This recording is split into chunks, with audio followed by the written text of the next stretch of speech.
கொஞ்சம் பொறுமையா இரு. நல்லது செஞ்சாலே திவ்யா தப்பா தான் நினைச்சிட்டு இருக்கா.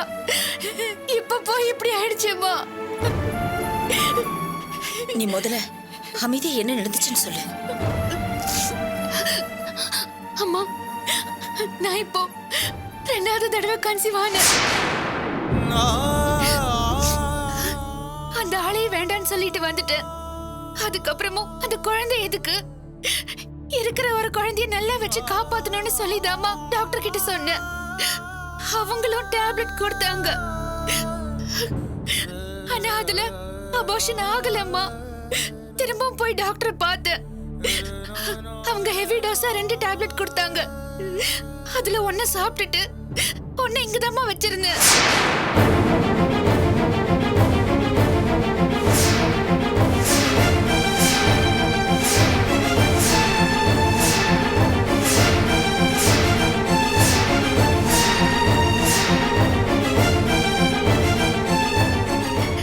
நடுவுல நடந்த பிரச்சனை இல்ல, மாத்திரைய இங்கேருந்து எடுக்காம அங்க போயிட்டேம்மா. மதி, இப்பதான் எனக்கும் ஞாபகம் வருது. நானும் அந்த மாத்திரை டப்பாவை உனக்கு குடுக்கணும்னு எடுத்தேன். ஆனா அதுக்குள்ள நடராஜனை கூப்பிட்டேனா, ஏதோ இந்த டேபிள்ல தாமா இங்கதான் வச்சேன். மா, அந்த மாத்திரை தான் திவ்யா சாப்பிட்டிருக்கான்னு நினைக்கிறேம்மா. ஆனா சத்தியமா இந்த மாதிரிலாம் நடக்கும்னு எனக்கு தெரியாதும்மா.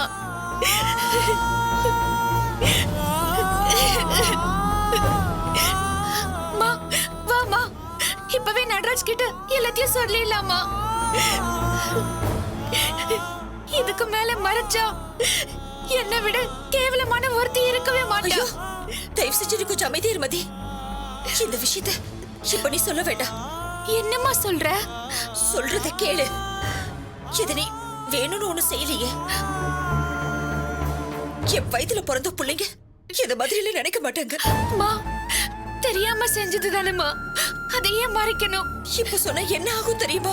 என்ன, நடராஜனை வெட்டி போட்டுருவானா? பரவாயில்லம்மா, என் தப்புக்கு அதுதான் தண்டனை, இருந்துட்டு போட்டோம்மா. ஐயோ, வெட்டி போடுறதுல மதி, உன்னை மொத்தமா வெறுத்துருவான். சின்ன சின்ன மன வருத்தத்தோட இருக்கிற என் பிள்ளைகளை பொண்ணு சேர்த்துடணும்னு நானே போராடிட்டு இருக்கேன். இப்ப போய் இதை சொல்லிடாதம்மா. மா, எனக்கு தெரிஞ்சு நான் சொல்லாம இருந்தா என் மனசாட்சி என்ன கொன்னுடும்மா. இது பரமதி, இதெல்லாம் நம்ம குடும்பத்தோட கெட்ட நேரத்தால நடக்குது. உனக்கு கெஞ்சி கேட்டுக்கிறம்மா, நீ ஏதாவது உளறி இருக்கிற பிரச்சனையை பெருசாக்கி விட்டுறாதம்மா. இத பாரு, கண்ணை தொடச்சிட்டு முதல்ல நீ வீட்டுக்கு போ. எது வருதுன்னு அப்புறம் பேசிக்கலாம். என்ன? இல்லம்மா, திவ்யா வர வரைக்கும் நான் இங்கே இருக்கேன். என்னால வீட்டுல போய் இதையே நினைச்சிட்டு எப்படிமா இருக்க முடியும்? அவ வரட்டும். அவளுக்கு எல்லாம் சரியாயிடுச்சுன்னு சொன்னதுக்கு அப்புறமா நான் போறேன். சரி, நீங்க உட்காரு. சாயந்தரம் அவளை ரிசர்ச் பண்ணி வீட்டுக்கு கூட்டு வந்துருவாங்கல்ல, அவளை படுக்க வைக்கிறதுக்கு பெட் எல்லாம் ரெடி பண்ணோம். உட்காருமா, உட்காரு.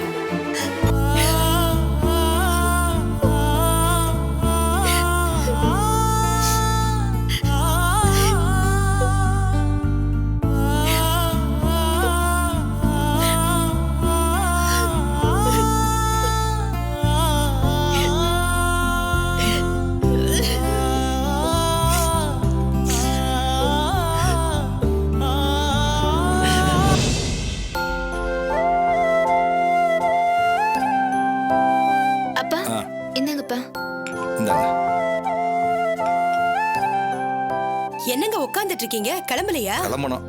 என்னங்க சம்பந்தி, சொன்னா கேட்க மாட்டேங்கிறீங்க.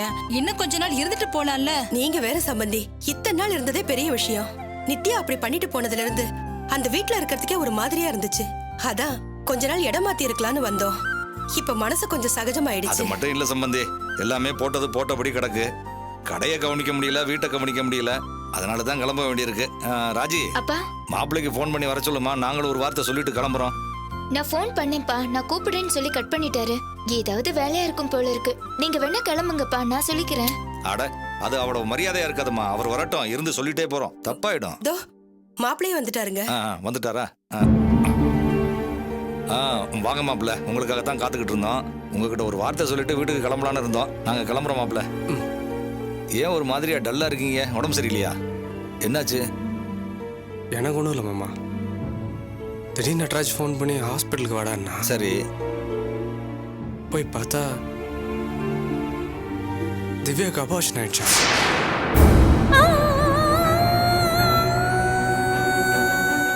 நட்ராஜ் குழந்தை மேலே ரொம்ப ஆசையாக இருந்தான் மாமா. இப்படி ஆனதும் நொந்து போயிட்டான். என்னை பார்த்ததும் கட்டி பிடிச்சிட்டு ஓன் அழ ஆரம்பிச்சிட்டான்.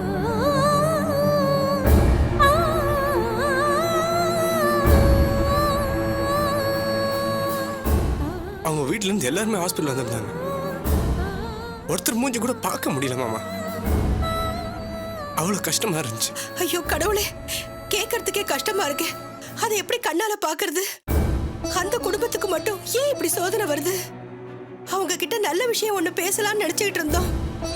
அவங்க கிட்ட பேசணும்னு நினைக்கிறப்போ எனக்கு கனவு வந்து காட்டி கொடுத்துச்சு. அதான் ஏதோ தப்பு நடக்க போகுதுன்னு தவிச்சுக்கிட்டு இருந்தேன். பட்ட காலிலே படும்னு சொல்லுவாங்க. இதே சுந்தரி அம்மாவா இருக்கிறதுனால இவ்வளவையும் தாங்கிக்கிறாங்க. வேற ஒருத்தர் இருந்தா இதெல்லாம் தாங்கியிருக்க மாட்டாங்க. அவங்களுக்கு ஒரு நல்லது செய்யணும்னு நினைக்கும் போது 2 கெட்டது நடந்துருது. கேட்கவே கொடுமையா இருக்கு.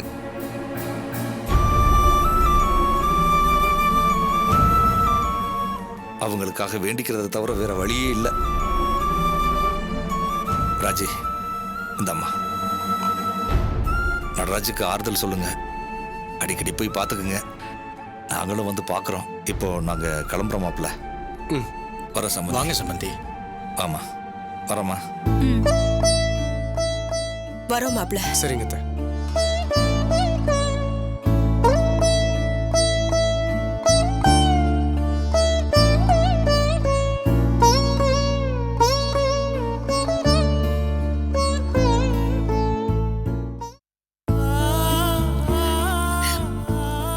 ஸ்ரீதேவி, திவ்யா கோத்தரம் கொடுக்க சுடுதண்ணி வச்சு எடுத்துட்டு வா.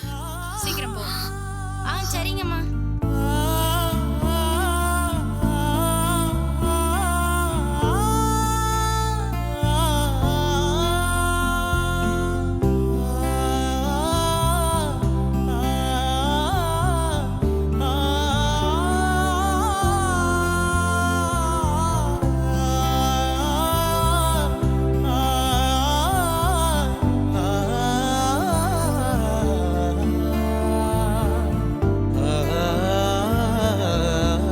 இன்னும் கொஞ்சம் தள்ளி போடுப்பா.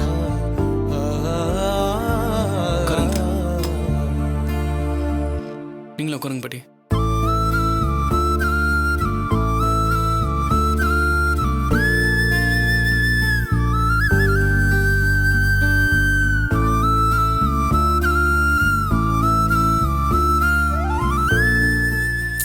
என்ன நினைக்கிற நீ? குடு.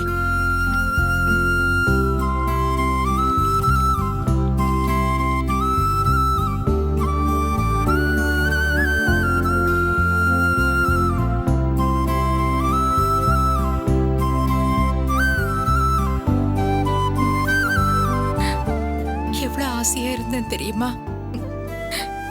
என் மூத்த பொண்ணுக்கு கல்யாணம் ஆகி இத்தனை நாளா குழந்தை இல்ல. இவ வாந்தி எடுத்ததை கேட்ட உடனே அவ்வளவு சந்தோஷமா இருந்தது.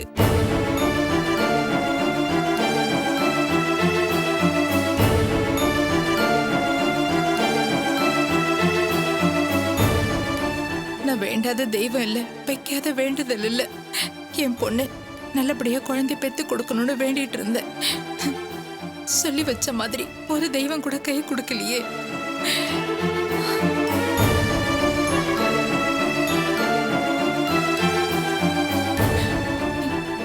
இவ்வளவு வருஷத்துக்கு அப்புறம் என் வீட்லயும் குழந்தை சத்தம் கேட்க போதுன்னு சந்தோஷமா இருந்தேன். திவ்யாவுக்கு நடத்த போற சீமந்தத்தை ஒரு திருவிழா மாதிரி நடத்தணும்னு திட்டம் போட்டு வச்சிருந்தேன். எல்லாம் இப்படி ஒரு நிமிஷத்துல சுக்குநூறா போகும்னு நான் நினைச்சு கூட பார்க்கல.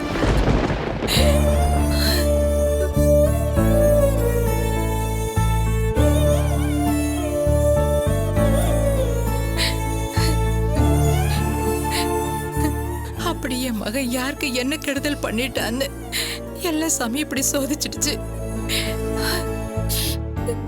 சத்தியமா நான் யாருக்கும் எந்த கெடுதலும் பண்ணலமா. அப்படியே பண்ணிருந்தாலும் எனக்கு தண்டனை கொடுக்க வேண்டியது தானே. என் குழந்தை என்னம்மா பண்ணுச்சு?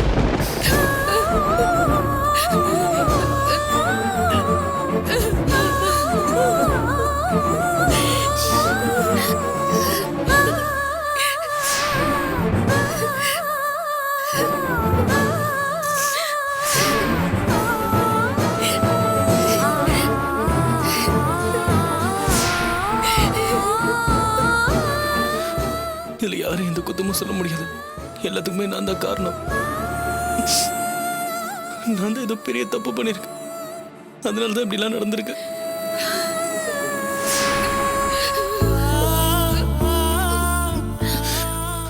நடராஜ், ஆமா மதி, இல்லைன்னா ஏன் இப்படி எல்லாம் நடக்க போகுது?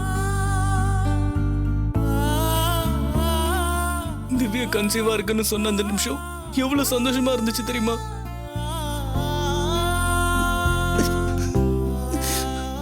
சத்தியமா வாழ்க்கையில அந்த மாதிரி ஒரு சந்தோஷத்தை பார்த்ததே இல்லை.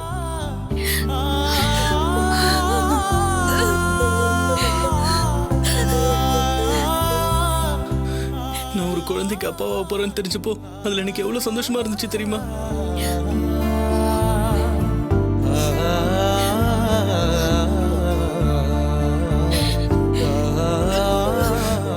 எங்க அப்பா விட்டுட்டு போன இடத்த ஃபில்அப் பண்றதுக்கு எனக்கு தகுதி வந்துருச்சு. நானும் இந்த குடும்பத்துக்கு தலைவன் அப்படிலாம் தோணுச்சு. கன்சீவா இருக்கிற பொண்டாட்டிய பத்திரமா பாத்துக்கணும், இன்னும் திவ்யா மேல அதிகமா கேர் எடுத்துக்கணும்னு தோணுச்சு.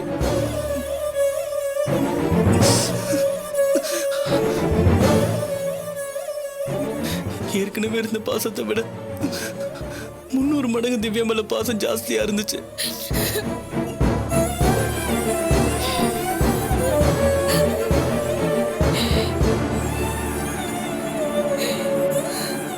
பாக்குற எல்லாரும் உனக்கு என்ன வயசு இல்லையா, 10 புள்ள பெத்துக்கலாம், 100 புள்ள பெத்துக்கலான்னு கவுண்டிங்லாம் சொல்றாங்க.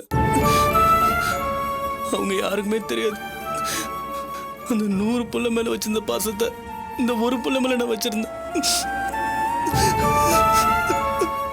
சத்தியம் அதுக்கு நான் தான் காரணம்.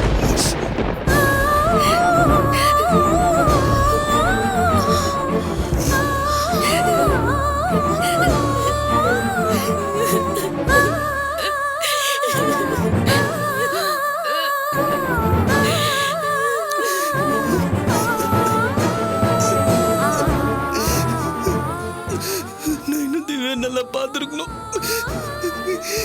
என்னோட கேர்லெஸ்னாலதான் அவளுக்கு இப்படி ஆயிடுச்சு.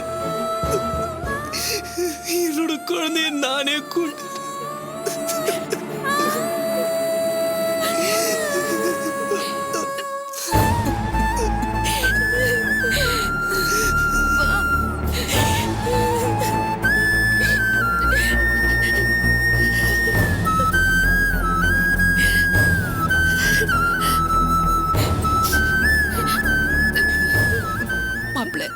உங்க மன கஷ்டம் எங்களுக்கு நல்லாவே புரியுது. எங்களாலேயே இதை ஜீரணிச்சுக்க முடியலன்னா உங்களால எப்படி முடியும்? இப்போதைக்கு உங்க பிள்ளைய வயித்துல சுமந்த உங்க பொண்டாட்டிய நீங்க கொஞ்சம் நினைச்சு பாருங்க. நான் தான் திவ்யாவை பெத்தவ. இருந்தாலும் நான் சொல்ற ஆறுதலை விட நீங்க சொல்ற ஆறுதலாலதான் அவ உடம்பும் மனசும் குணமாகி பழைய நிலைமைக்கு திரும்ப வருவா.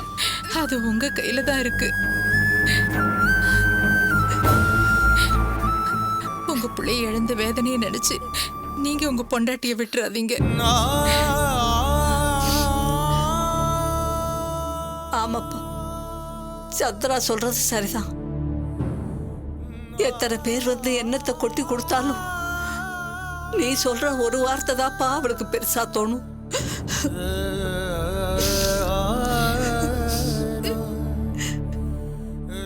நீயே இப்படி கலங்கி போய் நின்னுட்டீன்னா அவன் நிலைமைய கொஞ்சம் யோசிச்சு பாருப்பா.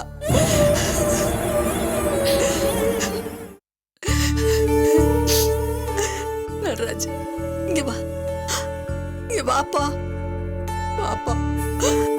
இது சாதாரணமா மறந்துட முடியாதுதான். அதுக்காக நடந்ததையே நினைச்சுக்கிட்டு இருக்க கூடாதுப்பா. ஏன்னா நீங்கெல்லாம் பெரிய பிள்ளைங்க, நல்லது கெட்டது தாங்கிக்கிற பக்குவத்தை உங்களுக்குள்ள நீங்க கொண்டு வரணும்.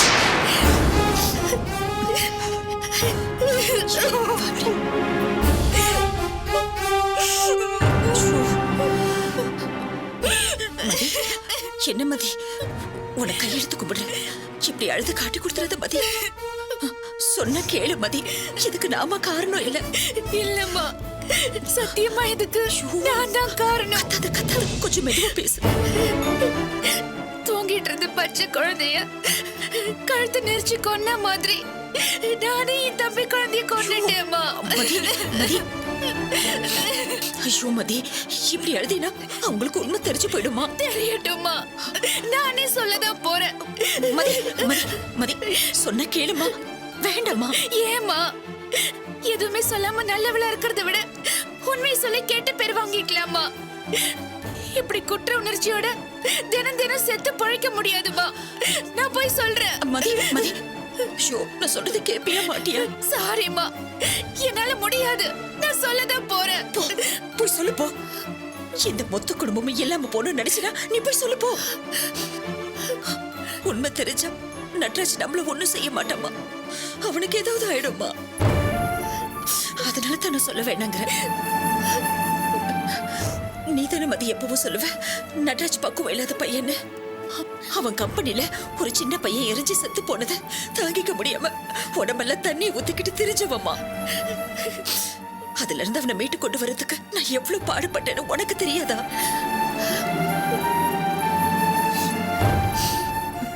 யாரோ மூணாவது மனுஷன் குழந்தைக்கு அப்படி துடிச்சவன் தான் குழந்தைக்கு அப்படி ஆயிருக்குன்னு தெரிஞ்சா அதை தாங்கிக்கிற சக்தி அவனுக்கு இருக்குமா சொல்லு?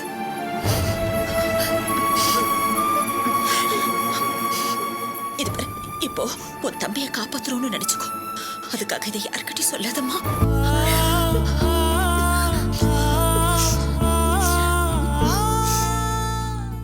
சரிம்மா, சொல்லல. நான் வீட்டுக்கு கிளம்புறேம்மா. திவ்யா இந்த நிலைமையில இருக்கிறப்போ நீ போனீனா அவங்க ஏதாவது பேசுவாங்கம்மா. அது பரவாயில்லம்மா, நான் இங்க இருந்தா உண்மையை கண்டிப்பா சொல்லிடுவேன். நான் கிளம்புறேம்மா. சரி, நீ கண்ணை தொடச்சுக்கோமா. நீ கிளம்பு. சூர்யாவின் குழந்தைவை நான் அப்புறமா அனுப்பி வைக்கிறேன்.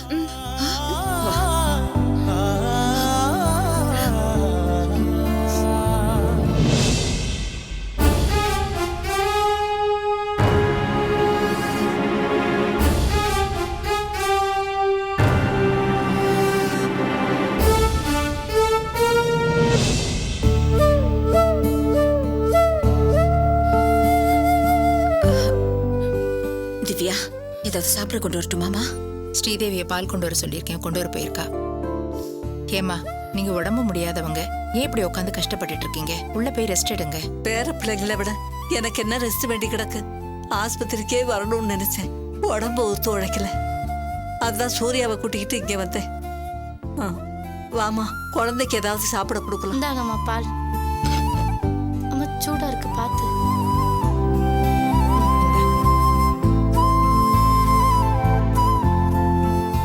ஆமா சுந்தரி, மதி எங்க?